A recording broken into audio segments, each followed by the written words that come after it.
క్రీస్తు ప్రభువు ఎడారి ప్రాంతానికి, పవిత్రాత్మ చేత ఎడారి ప్రాంతానికి నడిపింపబడ్డారు. 40 రోజులు ఉపవాస ప్రార్థనలో ఆయన జీవించాడు. తర్వాత సైతాను చేత శోధింపబడ్డాడు. శోధింపబడినటువంటి వ్యక్తి సైతానుకు లొంగగా తన యొక్క అద్భుతమైనటువంటి ప్రార్థన శక్తి ద్వారా, అద్భుతమైనటువంటి దేవుని వాక్యం ద్వారా ఆ సైతాను జయించాడు అనేటువంటి సత్యాన్ని మనందరూ తెలుసుకున్నాం.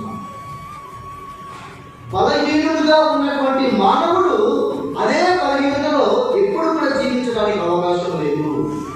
ఆ మానవుడు ఎప్పుడు బలపరచబడతాడంటే విశ్వాసంతో తన పవిత్రమైనటువంటి జీవితాన్ని ప్రార్థనతో ఏకమవుతాడో ఆ క్షణంలో ఎన్ని శోధనలు వచ్చినా, ఎన్ని బాధలు వచ్చినా, ఎన్ని కష్టాలు వచ్చినా ఆ బాధలను, ఆ శ్రమలను, ఆ యొక్క పాపాన్ని, ఆ యొక్క శోధనను ఎదిరించగలిగే, జయించగలిగే శక్తి ఆ దేవుడు మనందరికీ కూడా దయచేస్తాడు అనేటువంటి సత్యాన్ని మనం తెలుసుకున్నాం.